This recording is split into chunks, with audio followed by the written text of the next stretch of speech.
Hey guys, this is Tarkhis from TarkhisGaming. Today I'm going to give you a tutorial on my new updated Nether Wart farm. Very similar in design to my old one, which you may have seen the tutorial for. However, this one uses some new features such as hoppers and comparators to its advantage. So all you have to do is obviously wait for your Nether Wart to grow, and you can come up here, and for now I have two buttons, but you can do it with just one to control both sides. I just like it better this way so I can control my harvest. You press the button, the water will start going, and it will push all your Nether Wart into the middle, where there are hoppers, and they will transport it down the middle here underneath this center walkway and up into this chest. Simple as that. Press the button again, stop the water from flowing, and you can go ahead and start planting it. So now I'll show you how to make it.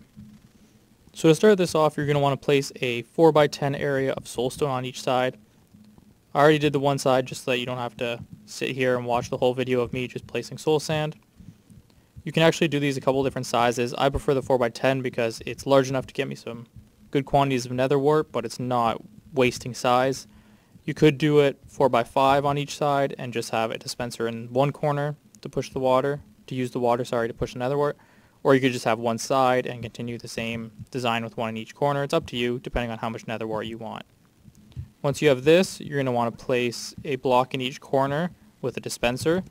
This is where the water is going to go, so that when you press the button, the water will come out and harvest your Nether Wart for you. So you're just going to want one of these in each corner so that it'll push all the Nether Wart into one central area.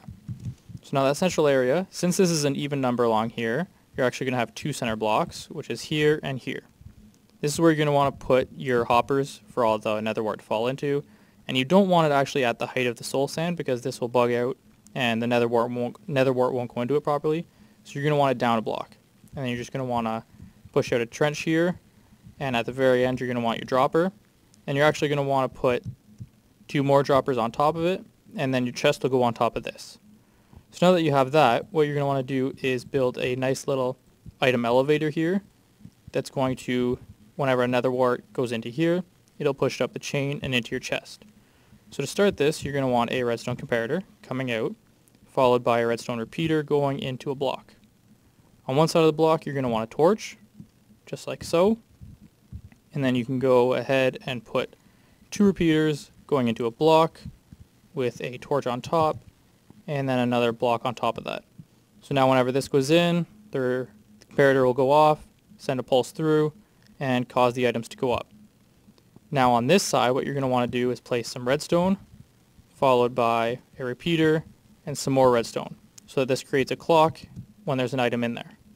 Now you're almost done, so all you have left to do is take some hoppers and place them all feeding into each other along the ground here, going into that bottom dropper.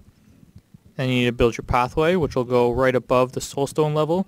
Start by just placing an entire row of whatever block you're using, and then replace the middle two with upside down half slabs so that the Nether Wart can fall down through this gap and into your bottom hopper.